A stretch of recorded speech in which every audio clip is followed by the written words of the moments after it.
Good morning, Mr. TK. Morning, sir. How are you? Good. Look at you. I can see yours. I can see the hair growing out of your face. It is Yeah, so crisp. good. I'm happy that you get to enjoy that experience. What's new in the I world of Darryl? I can cross that off my bucket list now. Yeah. What's new in the world of Darryl? That's a good question. My son pitched for the first time. That was pretty cool. Good. So for the whole baseball They gotta season, sanitize the ball though, right? Every throw. well, ideally, but no, they do not. Uh-oh. Breaking protocol. Breaking some protocols. No, you know what? It's funny because the whole season we were kind of getting upset that my son wasn't pitching, and so I told my son, I said, just go ask the coach, what do you got to do to pitch, and he'll tell you. And so my son goes and asks him, and the coach sends me an email. He goes, Darryl, Aiden's asking about pitching. I just want to remind you, we haven't had him pitching because you asked us not to at the beginning of this because of COVID, because you didn't want him touching the ball so much. And I was like, oh, oops.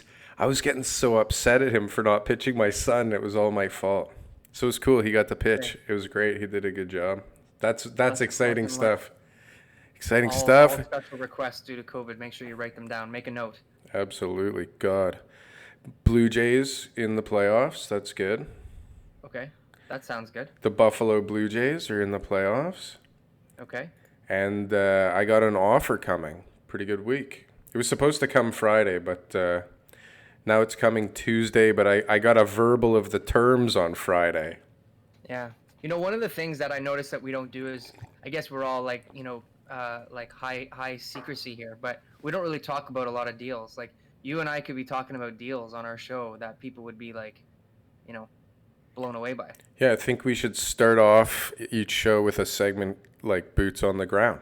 Like, Right? what do we got going on? And then get into our extremely over-opinionated segment.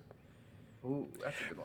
But our overly opinionated opinions tend to be correct. So far, so good. So far, so good. I mean, it's not based on rocket science. It's based on simple logic.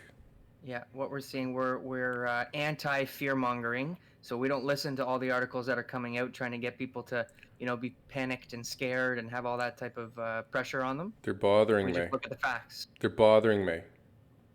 Yeah. While reading Yeah. through the articles the last few days, I've been quite bothered. But hold on, what about you? I know you have a whole bunch of stuff going on. Well, yeah, I mean, I guess we'll just take it slowly getting into this whole deal stuff. But yeah, I got a hot listing in Davisville area. So that's down on Merton Street. A lot of activity. Multiplex. So there's, high demand for it, this kind of stuff. Legal for like purpose-built fourplex. And, Yeah, I love it. a lot of Toronto people just looking at it, right? So I've had interest galore. Offers are next Wednesday. We'll be able to give an update on the next show, but looks pretty good. It's a big unit, right? It's a 5,000 square foot purpose-built like apartment building, basically, right? So it's beautiful. It's a Beautiful great street. I love Merton Street. Yeah. I, On the south side, quiet neighbors right behind. You got Mount Pleasant Cemetery right there. I super overpaid for a property further. Where is yours again? Closer to Yonge That's Street. baby. Closer to Yonge Street. Super Okay. overpaid. They took the offer, and then we were like, I don't know what we can do with this. We really paid way There's a too much for development this. Yeah, it was supposed to be, but we couldn't get any neighbors. We couldn't make sense of the deal, and then we just ended up ticking off the sellers by asking for a 50% reduction of the price.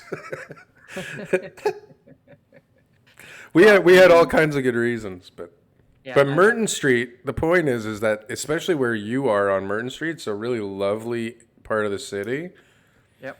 And it's a nice little building, and it's a good entry point for someone who wants to get into being a landlord in Toronto right now. Yeah, and like at the price that we're asking, it will carry itself. I think so. And that, Once you and put that's the some thing. money into it, right? Once, well, you can put a little bit of money in here and there and get the rents up. You can but get because- high rents there if you fix it up nice. It's a beautiful area. It's an expensive Yeah, you gotta- area. You got 2 vacant units and another one that the guy's 95 years old, already on the list for the long-term care homes. So you can imagine he's not going to be a tenant who's going to be there for too long. So you'll be able to get 3 really good market rents out of 4, which Yeah. in Toronto is very rare. Like anybody who's buying multiplexes and stuff, even duplexes, you're always stuck with that one tenant who's been there forever and that you're never going to get rid of, Yeah. right? Well, but So isn't one of the exit strategies with one of them potentially waiting him out permanently? yeah, Yeah. But it's that's a it. good strategy. Listen, It is. it works. Nothing wrong with that. Yeah. That's the way you got to look at it. I mean, if someone said to me, it's a It's not a young long-term couple. plan from what you told me either. No. No. So, if you got a young couple who's making, $40,000-$50,000 each, they're working, maybe in the city, stuff like that too. They've been there for a few years. They may not be looking at buying in that area anytime soon because of pricing and affordability and stuff like that. So they might be there for another 3-4 years. If you're getting below market rent, it's a tough pill to swallow. Well, somebody could effectively buy the thing and live in one of the units too and have it pay for itself or come damn near close and have a free place to stay in a beautiful I think area. there's a lot more people saying that than I thought there would be. For sure. Right? It's so, It's just such a and great well, 1,200 square foot each unit. Each 2-bedroom is 1,200 square feet. yeah. Where And are you if going to get that in a condo? and if you fix the other 3 up nice, it'll pay for itself. Yeah, exactly. And plus, there's plenty of room to add on to it, right? Yeah, so you got development potential. Plus, you got the basements that are high and dry, lots of light, that kind of stuff. You can either make them 2-level units using the main floor because there's a basement staircase, or actually have some illegal basement apartments later on. Do people do that in Toronto? No. There's some houses in my area, like when my wife and I go for walks, it's like, there's like 7 doors on this house. How can they fit that many people in? But it's crazy. One thing you got to be careful of too, and it's not necessarily what somebody would do, but 4 units is the max for like residential mortgages and the zoning and all that kind of stuff too. So if you end up If you wanting have to zoning for 4 units.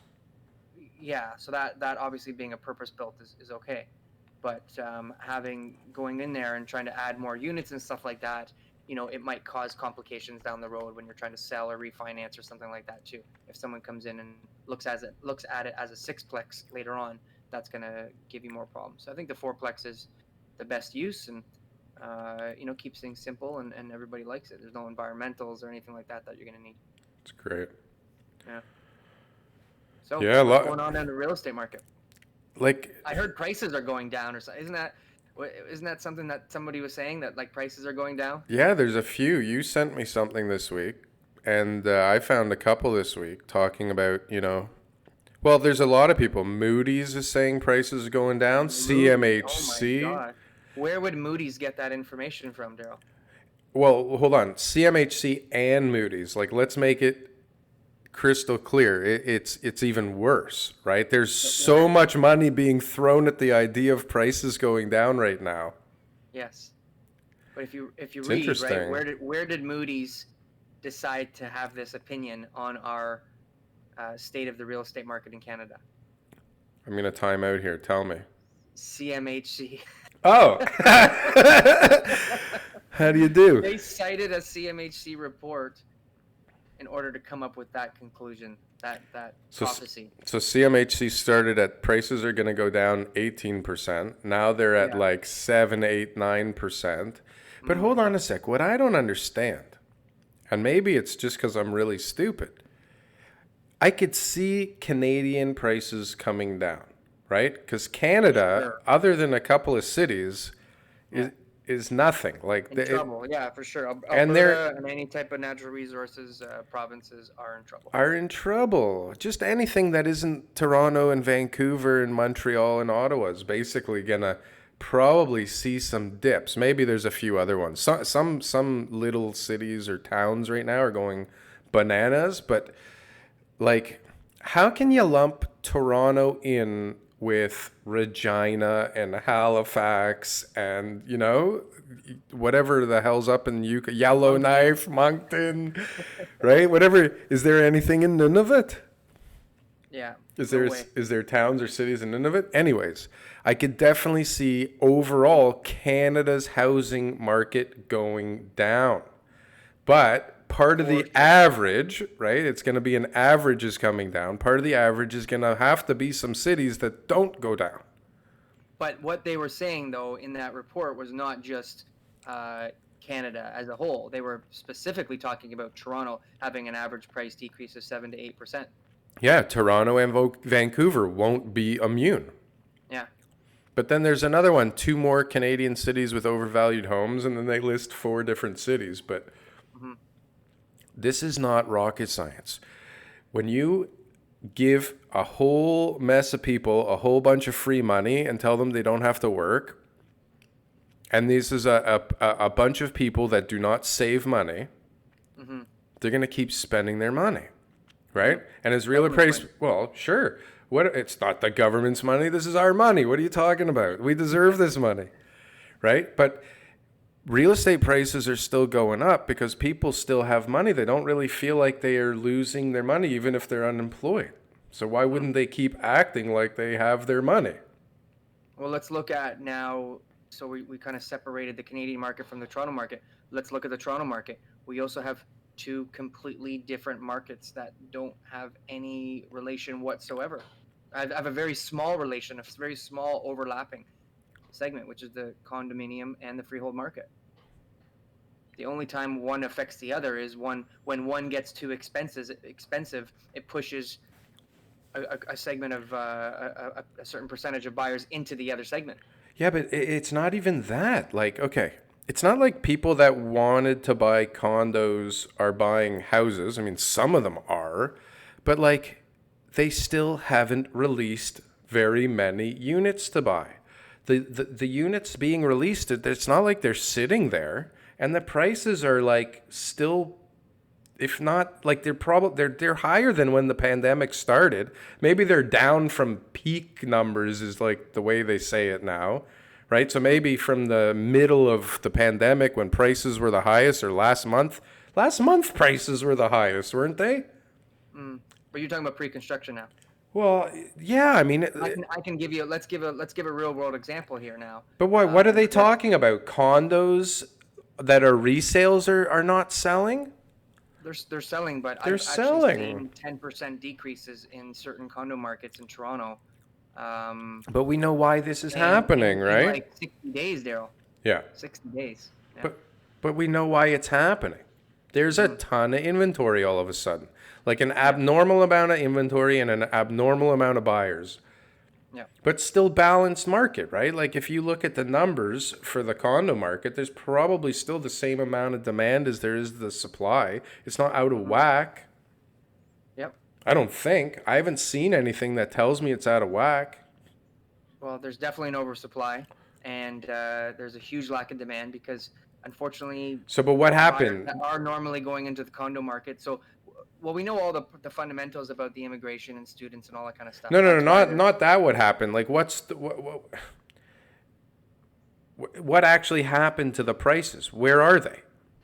the prices right And, now. and what actually happened to? Is it just the amount of time it's taking to sell one of these condos has increased?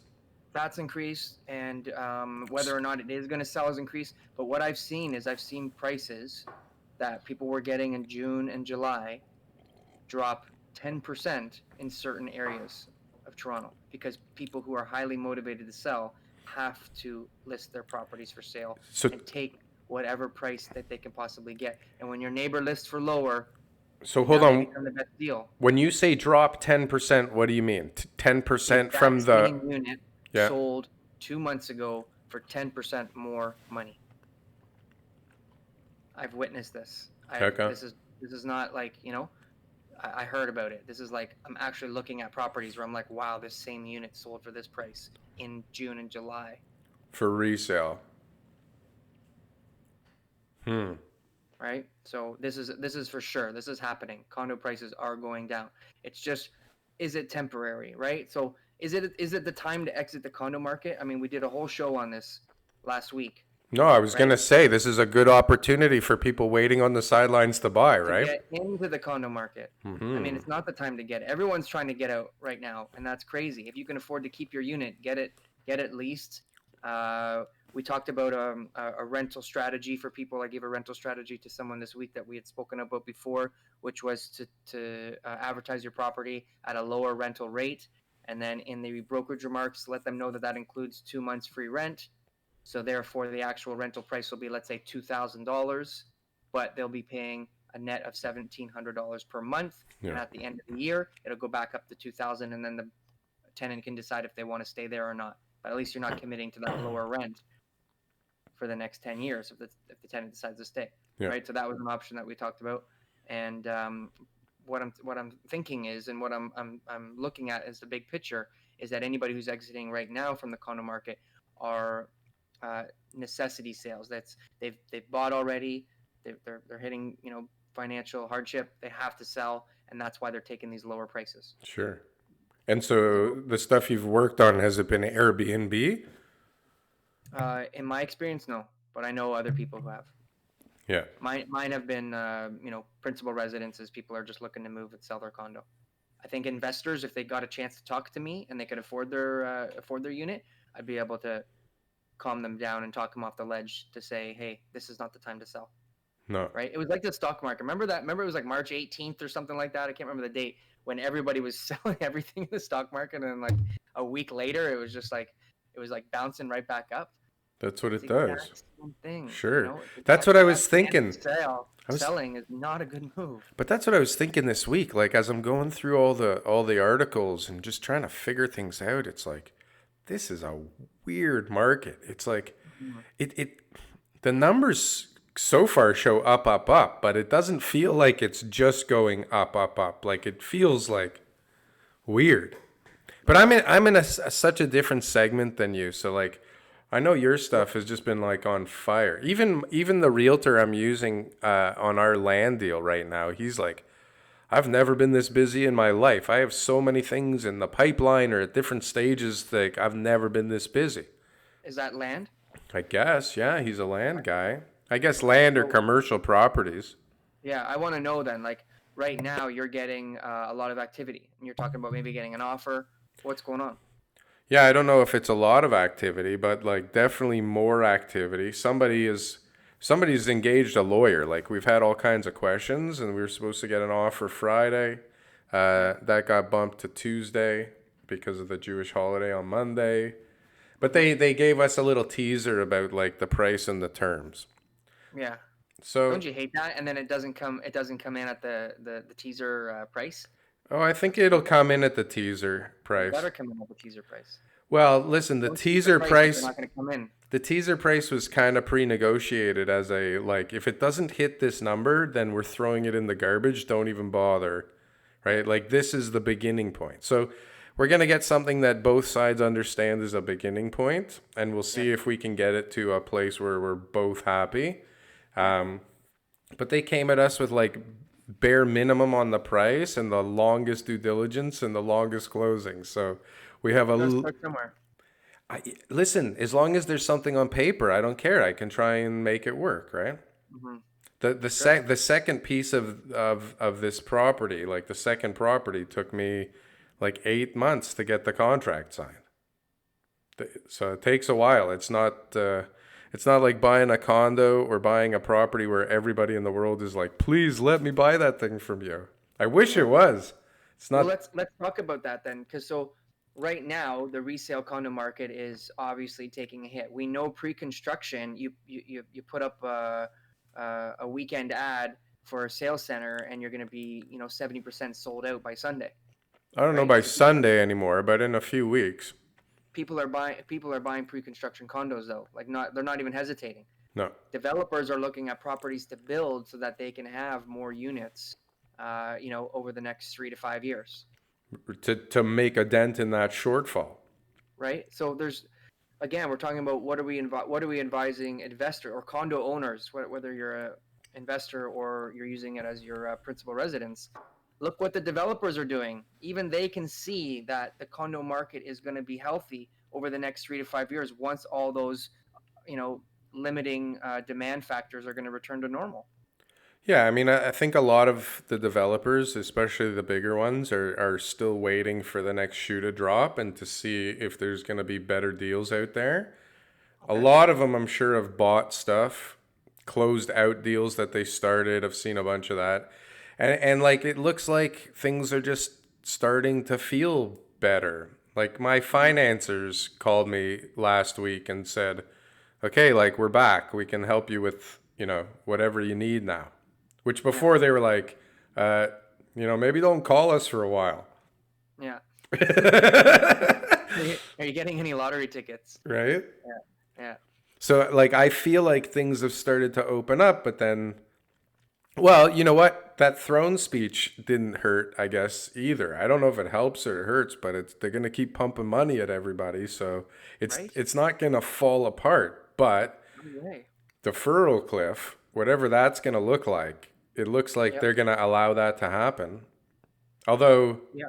maybe not. They seem to really just want to pump a ton of money into this sucker, which is fine. I feel, I'm good yeah, with I it. feel like they're giving everybody fair warning, which is, we can go into that now, is like they're trying to make sure that everyone just is responsible and starts making their payments and stop getting support, like if you can't afford it, right? So they're saying things like this is what's going to happen, but they've already got some special circumstances on some of the deferrals, right? Like right now there's still a 3-month deferral available until September 30th if someone wants to start it today.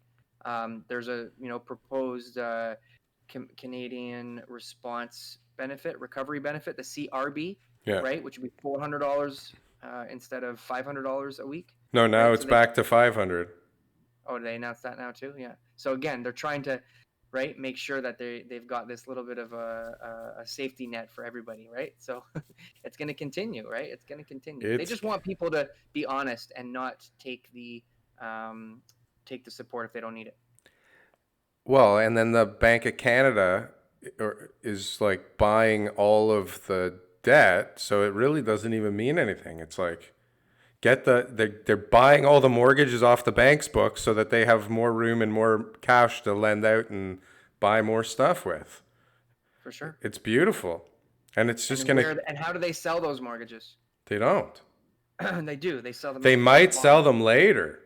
No, No, they sell them. They sell them in the form of bonds. they're not even doing that now. The Bank of Canada is buying the bonds. They're going right to bonds. Yeah, but they're not buying all the bonds. They're trying to keep everybody $5 billion a week is domestic. more than the bonds right They're now. selling those bonds, Darryl. That's how they get their funding, right? So they're selling those bonds and they're trying to keep it domestic and they're trying to keep the money here. So they say that the interest is basically going back into our own economy. The But government, what they don't tell you is that there are a ton of international and foreign investors who are able to buy those bonds. sure. And when they don't have anybody left to be selling them to here domestically, they will be sending them foreign. So somebody in India could potentially own your mortgage, but you're getting a bill from CIBC every single month, but actually the money is indebted to somebody who owns the bonds as a mortgage-backed security in India. Which is what blew up the U.S. market in the late 2000s. Mm-hmm. So it is what it is. You've got to have some sort of source of revenue. I mean, the money's got to come from somewhere. The government right now, which we can kind of go back to the CMHC, why does CMHC want to have this huge catastrophic event put over everybody's heads? Is because everyone needs to feel like we're not going to be safe, like we need help. So we have no issues then with the government printing this much money, selling this much bonds, and having foreign investors buy basically Canadian people's homes, because now the government, the Liberals, can keep their position and get reelected because they say, well, we had to do that. CMHC said the prices were going to go down. You guys were all going to lose everything. We did what was necessary to protect you, and that's why the guy in Hong Kong now owns your house, Mr. Smith. Whoa. Believe me, that is all part of it. That's all part of it, man. That is CMHC definitely part of it. is a I would government not I would not have expected it to come out of your mouth though. But yeah, I mean that's definitely what's happening. Yeah. But like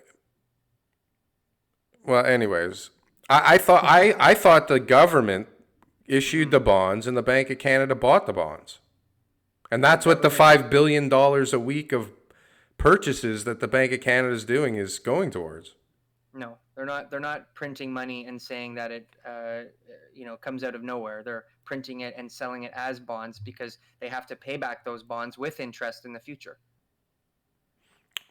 Right. So in the future, the government's going to say, where do I pay that money back, or how do I pay that money back? Right. And it comes obviously in the form of interest. But what I really like to see was that how low our Hold on. interest. Hold on, back up, because I'm stuck on this, because I'm pretty sure I'm right, and I could be wrong. Okay. So what are you saying the process is? The Canadian government issues a bond, right? Yes. And you're saying it goes to who? Initially, domestic investors, institutions, pension funds, as many people that they can find to buy these bonds. And so what are you saying the $5 billion that the Bank of Canada is spending every week is going towards? The $5 billion is going towards bonds, but it's also going towards other parts of the economy too. So just because they're buying up those bonds, it doesn't mean that they're not reselling them somewhere else. Right. Okay. Got it. Yeah. Okay. Yeah. That's the part I was missing. Okay. Continue, sir. And Sorry. so they aim domestically, but eventually they're going to go, well, these guys want to buy $50 billion worth of bonds. Sure. They're going to be like, okay, like let's sell it off. Let's sell it off. Let's go. Right. So there's nothing wrong with that. No, that's good. That's part of the job. But yeah, the interest on the debt servicing seems to be pretty manageable still. Maybe Sure. these are just the way that the articles that I read and the way they position it and the information that gets released. Yeah. Taking from Peter to pay Paul. Well, it's just a big shell game. But who cares? Like, let it keep going. Yeah. At least for another decade. Let me make some serious money so I can retire, and then let it fall apart. I don't care. Let me ride this next decade of crazy inflation here. Mm-hmm. I just feel like the government can support it, and I think that's why the message this week was, we're gonna keep going. We are gonna keep going hard. We're gonna push this until we get to that point where servicing the debt becomes a challenge. So you get an article that says like CMHC doubles down, or Moodys doubles down on their, where was it?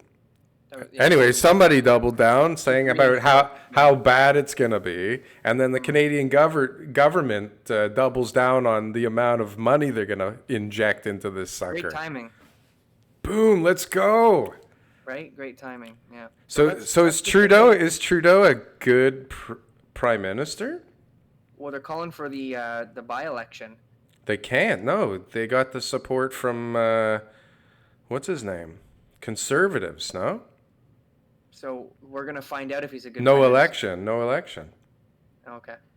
So do you know what I mean? That's the thing, right? I don't know. The guy legalized weed, and he's pumping all this free money into the system. How bad? Who wouldn't vote for that again?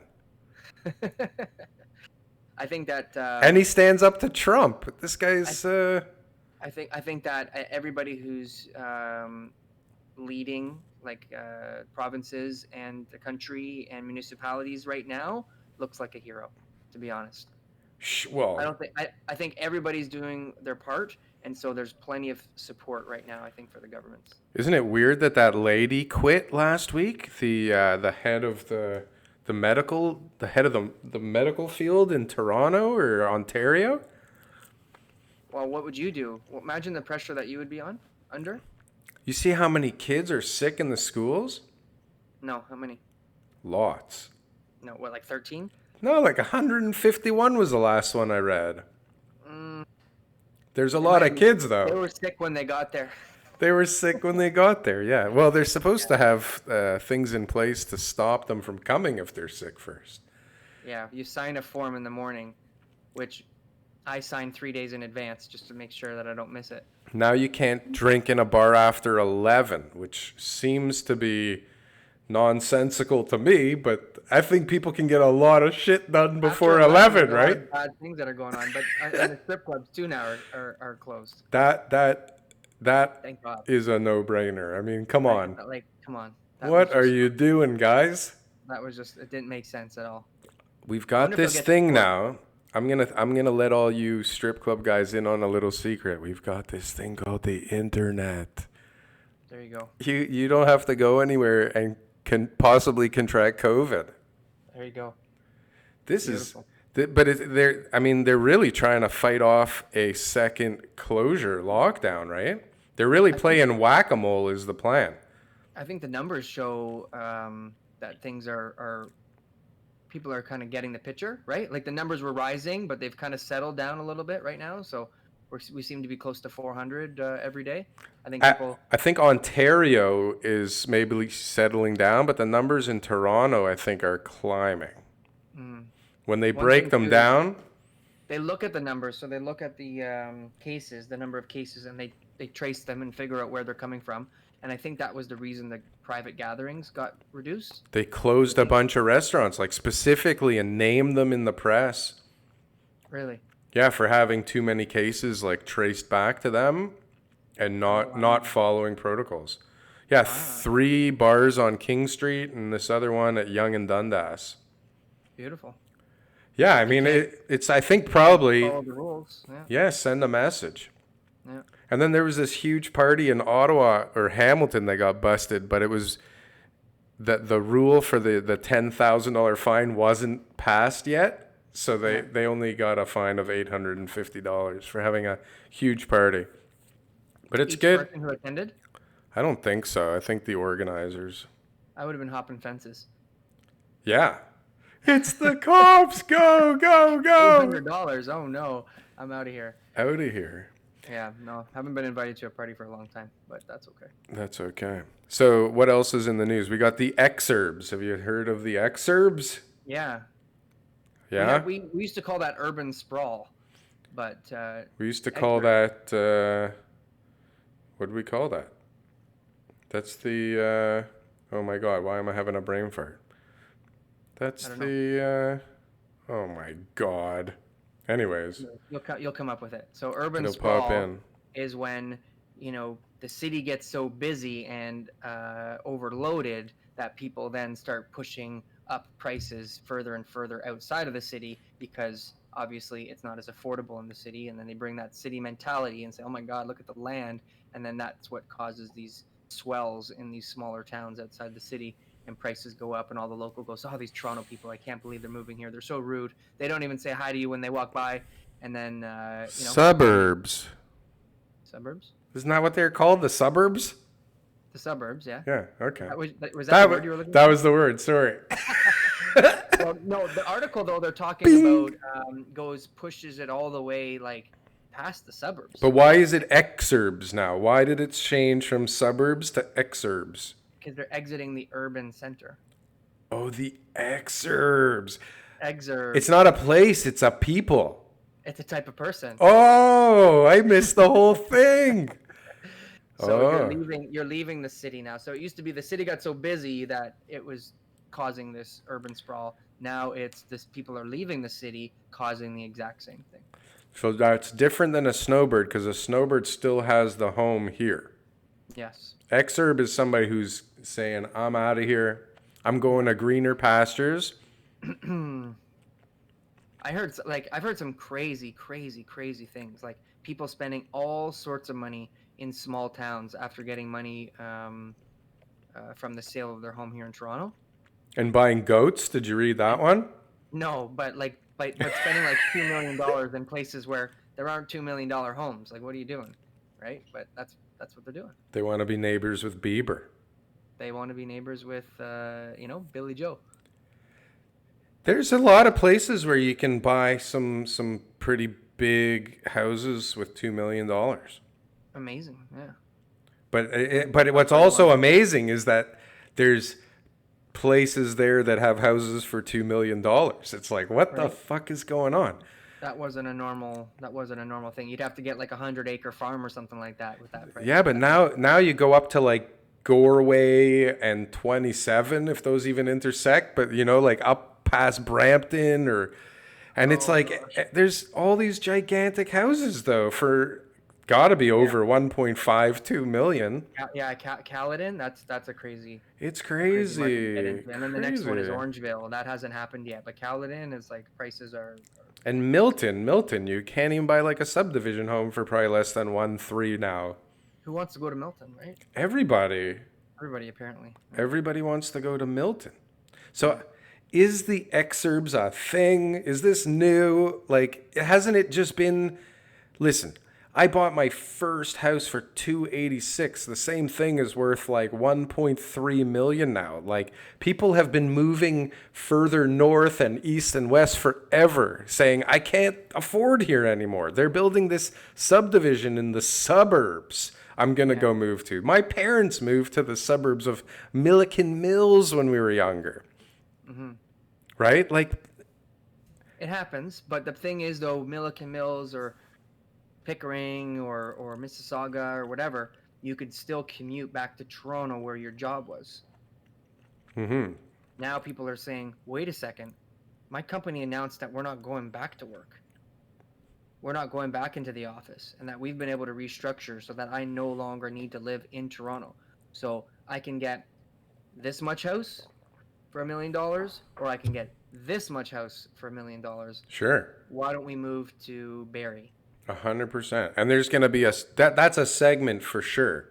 That is a segment of people for sure.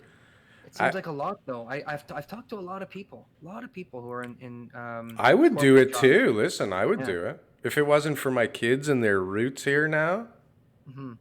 They've got these they've got these jobs that can be accessed from home. So then the house has to be suitable for you. So you need to have the work office, pool, have, privacy, whatever it is. Yeah, I think I'm an exurb, but I won't do it. Yeah. I'm a wannabe exurb. I've wanted to move to an island my whole life, but it just never seems to work out. Is that an exurb? Do I live in the city? An ex-continent person. Do I even count? Like, I live at Yonge and Finch. Do I count? Am I in the city? Am I urban? You're not urban, but you're in the city. So the uppity uptowners. So I'm not an exurb. I'm like a sub-exurb.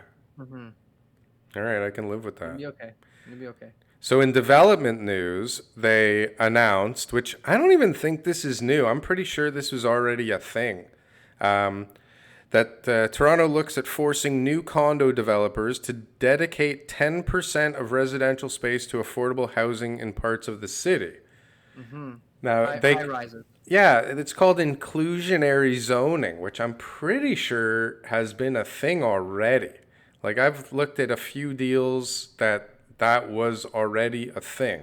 And I know they've been talking about it, which they want to force the developer to do 10% affordable housing where they're within a certain vicinity of a TTC station, right? Which I imagine will have a trade-off somewhere for more density or GFA somehow, right? More stories for adding in affordable. Because this will just be something that either they make a trade-off for this if they want it, because to all of a sudden have 10% affordable, that doesn't help a pro forma, right? No, it's either they make a trade-off or developers aren't going to do it. Well, they're going to fight, right? Which is just going to stall the supply even more, right? That's the big argument here is this actually going to hurt the industry? Because the goal should be to create more supply, not force less supply and have a certain segment to be considered affordable, because the affordable is based off of like whatever metrics, like income mediums and market rents and all that kind of stuff. Well, guess what? If the market goes up, then those numbers are going to go up. Then it's not going to be so affordable anymore. No, and it's never affordable.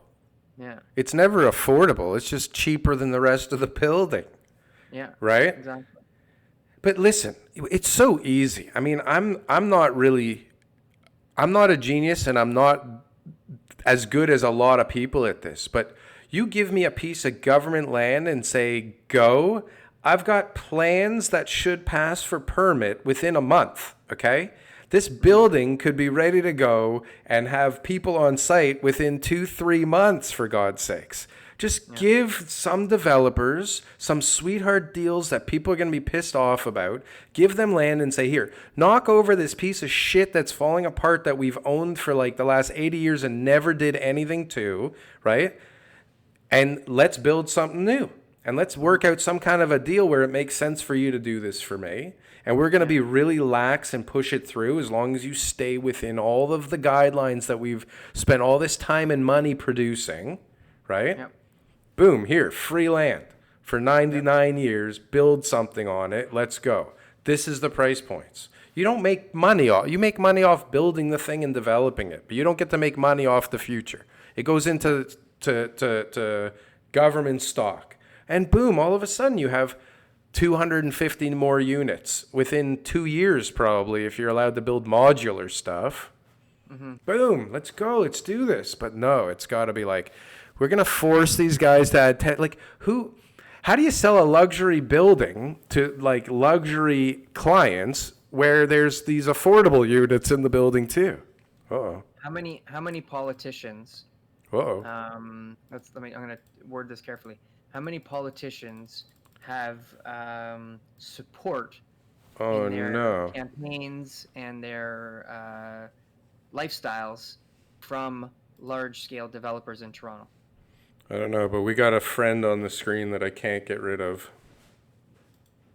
Oh, got rid of him. Beautiful. Sorry, that was annoying. I don't know if that got recorded. Sorry. Percentage? Sorry, what was the question? How many politicians have got friends? No, that was you used the word friends. Have got support from either in their campaigns or their lifestyles from large-scale developers. None. 100% of them do. I've seen a few at some bar mitzvahs. Okay? Yeah. That's what it is. That's what it is. You have to understand that this is, much bigger than just solving affordability crisis. There's just too many working parts in order to make these major changes that could impact people's pocketbooks. They put out a RFP, is that what it's called? Request for pricing, yeah. The Canadian government put out for their immigration. They're putting out like an offer, a tender for somebody to construct a new digital platform that speeds up and increases the, ability for the government to approve people for immigration now. Yeah. Well, why can't they do the same damn thing with development? Like, kill two birds with one stone. This is not rocket science. Here's the rules. We made this book, okay? These are the rules. If you stay within it, you can do whatever you want. We have an AI system that will check the plans, and if it's within the parameters, permit. Go. Why not? I don't get it. Well, it better hurry up, man, because this is ridiculous. 4 years for people to get permits in a city that's like going off a cliff with prices. You say that often, like any ones that I've looked at, and I'm not the land specialist in this conversation, but any ones that I've looked at, it's always like 7, 8, 9 years before things are getting approved. Well, listen, 2 or 3 times in that time. Developers are eternal optimists. So when we think something is supposed to take 3 months, generally it gets tripled. So yeah. But no, I mean, listen, you 3 can. years is like the fastest. You can get a permit quicker. But you're going to design something that you may as well just declare bankruptcy before you start. Yeah. Right? I had a pre-construction. I've sold a few condos at a project at Markham and 401. It's a leased land from a church. It's called Trinity Ravine Towers, and they're building 2 towers. I sold some in phase 1, and it was supposed to be built already. Sure. I looked it up. They had applied. I think in May they were getting like an excavation permit or something, but like it's not even started. Like, sure. No, and look at the one Bloor. That thing just like got above ground. Yeah. Like, how long have we been talking about that site for? Yeah, exactly. Right? So it's crazy. Anything that is scheduled for 3 to 4 years, chances are it's going to take even longer. Yeah, and so in that developers got really, really, really good motivation to get it done faster. Well, and so the developers haven't really had that motivation because they've been lucky because as everything, all their costs have been going up, their sale prices have been going up that much more, right? Mm-hmm. But when things tighten up, it gets really scary and we start seeing sites go bankrupt and all of a sudden there's thousands of people that had a condo that don't have a condo anymore and then legal battles ensue and then like we saw a lot of that in the last couple of years, right? Yeah, Urban Corp, a lot of stuff. Crestford, Yeah. Liberty, like a lot of stuff, and a lot of units come on the market like that, and we absorb all of that stuff. Like, it's a crazy market. I think we just have to make it like way easier, and we still like even 200,000. Like, you couldn't even if you actually made the permit process easier, you couldn't do it. There's not even infrastructure. That's why. I want to give a shout out to Condo Wong. Condo Video. Wong, what a video, right? Yeah, he does a great job with his video editing and everything else too. And clearly he got a lot of information from us, but Obviously. definitely his video was much more detailed and professional. But that's what it is. You've got.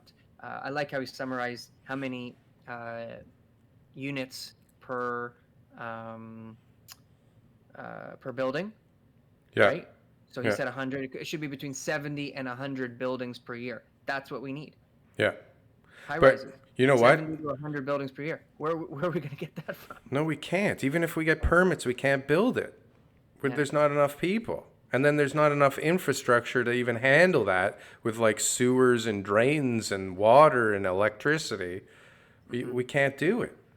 Yeah. It's a big problem. So what does that mean? Prices are going to keep going up. Excerpts. Yeah, but no matter what, prices are going to go up. Excerpts are going to grow in numbers and suburbs will get bigger. And this whole thing just keeps going the same way it's been going. Yeah. You know what I got out of our buddy Condo Wong? We got to try and have him on. I should invite him, see what happens. But Condo Wong, the most important thing I got out of that, which I think is really important, is that there's 400,000 Canadian citizens in Hong Kong that are either returning or planning to return because of what's going on in Hong Kong, or even better, what's going on here with regards to the COVID-19, right? It's much safer here than there. So he says there's all kinds of people that are going to come back to, especially Toronto, that either are already a citizen or have houses here, but they're going to start coming back, which is going to offset the amount of people that aren't coming in from immigration. And then another thing that I thought of from that was that, like, if Calgary and all these places out west and east are getting kind of hammered, their economies, well, maybe some of them are going to start emigrating into Toronto and Ontario, right? That's what I was thinking. So, like, immigration maybe Canadian immigration will be down considerably, but Ontario, or more importantly, Toronto, may not see as significant a dip as the rest of the country. We just lost 43,000 jobs in the natural resources sector. Oh, good segue. Yes. 43,000 jobs. All out west. No, there's some other provinces too, like you got Newfoundland and stuff like that. But that doesn't count. Yeah, it's there. Okay. So you've got 43,000 people who need work. Where are all the jobs? We've been talking about this. And a lot of those people out west especially moved out there for their jobs from other places, right? What type of businesses are they in, or what type of businesses will they go to? Construction. Yeah. Where does all the building need to start happening, Darryl? Yes. In Toronto. Yes. Where are all those workers going to live? Hopefully Toronto. They're not working in Toronto and they're going to be living in Calgary. Not in construction jobs. You got to live close. No, you got to live close.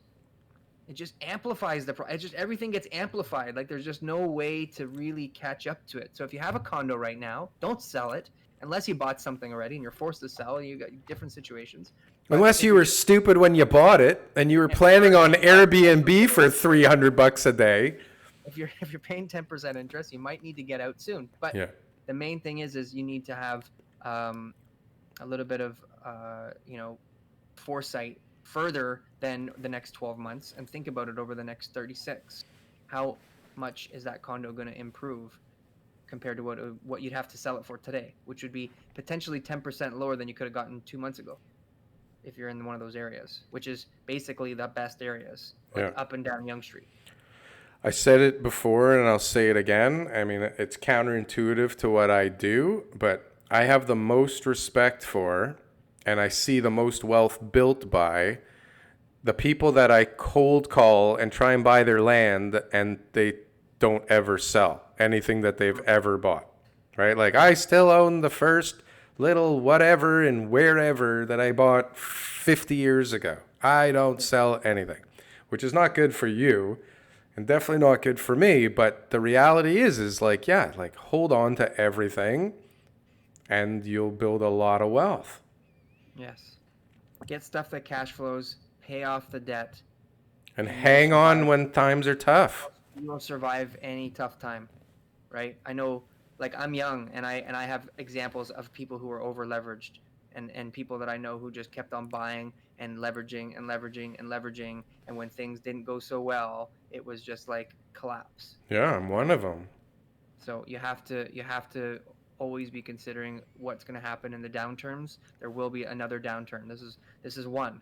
There will be another one in the future, but it is cyclical, and prices are going to continue to rise because this is a great city to be in, and we're just never going to be able to keep up with the densification in Toronto. Like my friend Darryl here has explained, it's a logistics issue. It's partially desire. logistics. Yeah, it's not about desire. There are people that would do their best to create all of the units that are necessary.